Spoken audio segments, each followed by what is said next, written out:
Jason Seaman, the teacher who stopped a school shooting at Noblesville West Middle School several weeks ago, says he'll return to school in the fall. Seaman and student Ella Whistler were both shot multiple times. The 13-year-old suspect in the case hasn't yet been identified. Education reporter Eric Weddle was in the courtroom this week for a hearing, and he joins us now. Eric, oh boy, another tough story. Seaman and some of the students were in the courtroom as well. What was the atmosphere like? Sure. Well, it was held in the Hamilton County Circuit Court, and the 13-year-old boy, he was brought in for the hearing in front of a magistrate judge. He was wearing an orange and white jumpsuit. He was brought in by two officers. His parents, an attorney were at the table waiting for him. And, when he sat down, he got some arms around the shoulders from his parents and his attorney.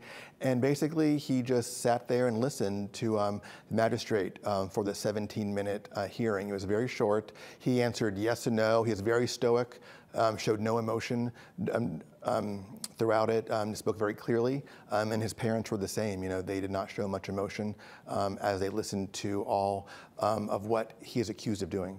And Eric, we know the juvenile will not be tried as an adult in this case, so what happens next?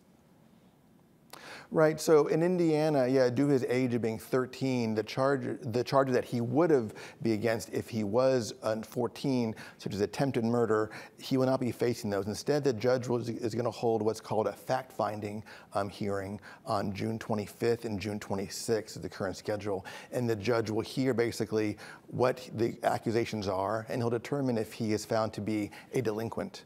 And that's kind of what the hearing will decide. And if that he's found to be delinquent, the judge can then decide what will happen to him after that.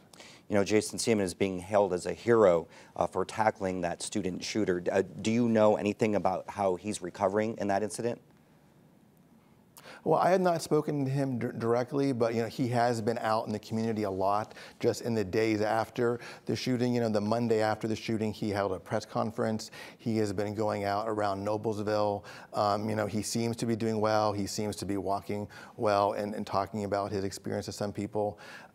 He was at a school board meeting recently, and as he goes everywhere, he just receives lots of adoration and support from the community. So Eric, thank you very much. From afar, doing well. All right, thank you very much, Eric.